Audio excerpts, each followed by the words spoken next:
दोस्तों नमस्कार, स्वागत है आप सभी का। अगर फिर से आई चलते हैं उत्तर प्रदेश हुआ की ताज़ा खबरों की ओर। लेकिन उससे पहले अगर आपने अभी तक इस चैनल को सब्सक्राइब नहीं किया तो सब्सक्राइब कर लें, जिससे कि आपको उत्तर प्रदेश हुआ की ताज़ा खबर रोजाना मिलती रहे। पहली बड़ी खबर, यूपी में कोरोना के 15 एक्टिव केस। प्रदेश में 24 घंटे में मिले 2 नए केस। गौतम बुद्ध नगर में सबसे ज्यादा एक्टिव केस। उत्तर प्रदेश में 24 घंटे में कोरोना के 2 नए संक्रमित सामने आए हैं। इसी के साथ एक्टिव केस का आंकड़ा 15 तक पहुंच गया है।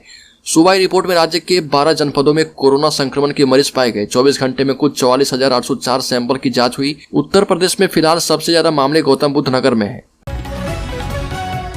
नोएडा में मर्सिडीज में जिंदा जलकर मैनेजर की मौत। नोएडा में एक कंपनी के मैनेजर की मर्सिडीज गाड़ी में आग लग गई। हादसे में मर्सिडीज कार मालिक की जिंदा जलकर मौत हो गई। बताया जा रहा कि कार पहले डिवाइडर पर चढ़ी, फिर पेड़ से टकरा गई, जिससे गाड़ी ऑटोमेटिक लॉक हो गई और मैनेजर कार में ही फंस गए। बचाव के लिए करीब 20 मिनट तक चीखते चिल्लाते रहे, जब तक फायर ब्रिगेड की टीम पहुंची।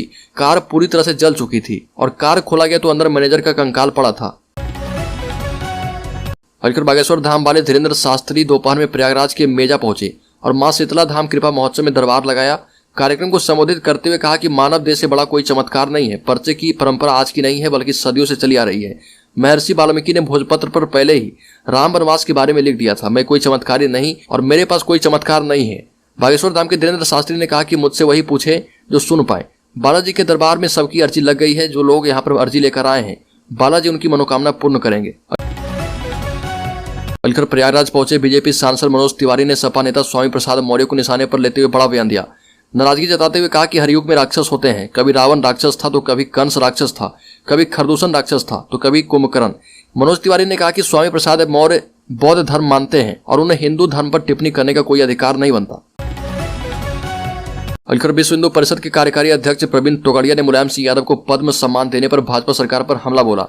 कहा कि कार सेवकों पर गोली चलवाने वाले मुलायम सिंह यादव को पद्म विभूषण जैसे रत्न से नवाजा जा रहा, जबकि गोली खाने वाले कार सेवकों की अगुवाई करने वाले महंत अवैधनाथ, अशोक सिंघल समेत अन्य लोगों को कोई सम्मान नहीं मिलता। तोगड़िया ने कहा कि केंद्र सरकार से इन लोगों को भी भारत रत्न देने की मांग की है। जब कोई राम मंदिर की अगुवाई करने को तैयार नहीं था, उस वक्त महंत अवैधनाथ ने हमारे धर्म संसद में कहा था कि हम करेंगे और उन्होंने किया भी था। कानपुर के प्रॉपर्टी डीलर मनीष गुप्ता हत्याकांड में नया मोड़ सामने आया है। 5 पुलिस वालों पर सीबीआई के स्पेशल कोर्ट से हत्या का आरोप हटने और उनके जमानत पर रिहा होने के बाद अब इस मामले में हाईकोर्ट ने स्टे दे दिया। यानी कि अब इस मामले की सुनवाई सीबीआई कोर्ट में नहीं बल्कि हाईकोर्ट में होगी। दरअसल इस मामले में सीबीआई कोर्ट में हत्या के मुकदमे में सिर्फ इंस्पेक्टर जेएन सिंह पर हत्या का आरोप तय हुआ था। उत्तर प्रदेश के मुरादाबाद जिले में अखिलेश यादव के प्लेन को लैंडिंग की अनुमति नहीं दी गई। समाजवादी पार्टी ने ट्वीट कर इसे अलोकतांत्रिक कृत्य करार दिया और ट्वीट किया कि योगी सरकार के दबाव में आकर पूर्व घोषित कार्यक्रम हेतु मुरादाबाद में कमिश्नर और डीएम के द्वारा माननीय राष्ट्रीय अध्यक्ष अखिलेश यादव के प्लेन को लैंड होने की अनुमति न देना बेहद निंदनीय एवं अलोकतांत्रिक कृत्य है। सपा ने आगे कहा कि भाजपा के अहंकार का अंत जल्द होगा। सपा प्रवक्ता अशोक यादव ने बजट पर निशाना साधा। इटावा में समाजवादी पार्टी के प्रवक्ता अशोक यादव ने बजट को लेकर सरकार पर निशाना साधा। समाजवादी पार्टी के प्रवक्ता ने बजट को ऊंट के मुंह में जीरा बताया और यूपी को इस बजट में अछूता रखा गया, जबकि यूपी देश का सबसे बड़ा राज्य है। इसके बावजूद भी इतना कम बजट दिया गया। वहीं अखिलेश यादव के शूद्र वाले बयान को लेकर उन्होंने दावा किया कि खुद को शूद्र बोलने में क्या फर्क पड़ता है।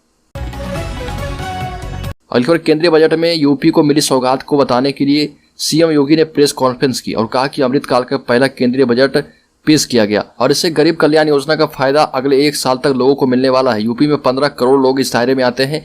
इस बजट में आने वाले 25 सालों का विजन छिपा हुआ है। देश में नर्सिंग कॉलेज, एयरपोर्ट और रेलवे को लेकर घोषणाएं हुई है, उसको सबसे ज्यादा फायदा यूपी को मिलने वाला है। मुख्यमंत्री योगी आदित्यनाथ ने कहा कि पिछले बजट में यूपी को लगभग 28 मेडिकल कॉलेज मिले थे और इस बजट के बाद और भी मेडिकल कॉलेज के निर्माण में मदद मिलेगी। अखिलेश यादव के बयान पर राज्य मंत्री गुलाब देवी का पलटवार, बोली मैं शूद्र हूं और बीजेपी ने मुझे दिया पहला स्थान। माध्यमिक शिक्षा राज्य मंत्री स्वतंत्र प्रभार गुलाब देवी ने बसपा और सपा पर तीखी टिप्पणी की। कहा कि भगवान ने बसपा और सपा को इस लायक नहीं छोड़ा कि वह कुछ कर पाए, बस बयान देने के लायक ही छोड़ा है। माध्यमिक शिक्षा राज्य मंत्री संबंध में पार्टी के कार्यक्रम में शामिल होने आई थी। इस दौरान मीडिया से बातचीत की। अखिलेश यादव के शूद्र वाले बयान पर प्रतिक्रिया देते हुए कहा कि मैं शूद्र हूं और मंच पर बैठी हूं, पार्टी ने पहला स्थान दिया है। रामचरितमानस की प्रतियां जलाने के सवाल पर जवाब देते हुए कहा कि रामचरितमानस पर टिप्पणी वह व्यक्ति करेगा जिसमें इंसानियत खत्म हो चुकी है। मिर्जापुर में 96 विधानसभा सीट से अपना दल एस के विधायक राहुल प्रकाश कोल का निधन हो गया। उनका मुंबई में कैंसर का इलाज चल रहा था। कैबिनेट मंत्री आशीष पटेल ने इसकी पुष्टि की है। हालांकि परिवार की ओर से अभी कोई बयान सामने नहीं आया।